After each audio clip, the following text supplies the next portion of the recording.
કદી યુદ્ધમાં ઉતરી નથી. સ્ત્રીઓના ખભે યુદ્ધનો ભાર મૂકવામાં આવ્યો છે. દ્રૌપદીને કહેવામાં આવ્યું છે તારે લીધે મહાભારત થયું. એ રમીતી જુગાર. એને તો પ્રશ્ન પૂછ્યો કે પહેલા મને હાર્યા કે એમને હાર્યા. સીતાને કહ્યું કે તારે લીધે રામાયણ થયું. તે માગી કાંચરે સુવર્ણ મૃગને. ના પાડવી જોઈએ. શું કામ ગયા? નહીં લાવો એવું કહ્યું તો સવાલ એ નથી. સવાલ એ છે કે એના ખભે આ યુદ્ધનો ભાર મૂકવામાં.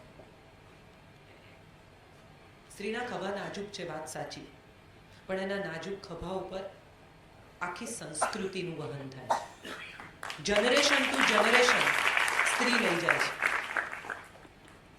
અને હું માનું છું કે ગુજરાતની સ્ત્રીઓ સેફ છે એવું લોકો જ્યારે કહે છે, બીજા સ્ટેટમાં જઈએ, બિહાર, યુપી, અને આપણને સમજાય કે કેટલી બધી સેફ છે ગુજરાતની સ્ત્રીઓ, ત્યારે એનું કારણ ગુજરાતની સ્ત્રી નથી, એનું કારણ ગુજરાતની પોલીસ નથી, એનું કારણ ગુજરાતના પુરુષો છે.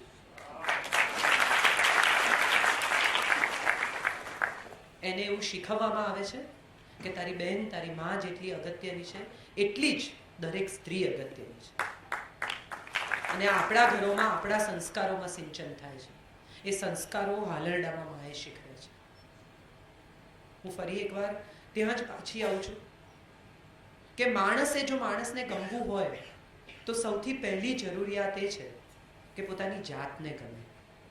મારી પાસે ગ્લાસમાં, બોટલમાં પાણી હશે તો હું તમને પાણી આપીશ. મારી પાસે કાદવવાળું પાણી હશે તો હું તમને કાદવવાળું પાણી આપીશ. મારી પાસે જે હશે તે હું શેર કરીશ. હું ભીતરથી જ ભરેલી છું નેગેટિવિટીથી. તમને શું આપીશ?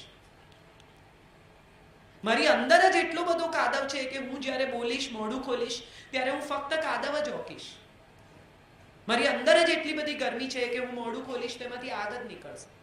પણ મારી અંદર શાંતિ છે, મારી અંદર સુખ છે, મારી અંદર ચેન છે, મારી અંદર બીજાને આપવા માટે કશુંક છે. સમસ્યાઓ કોને નથી?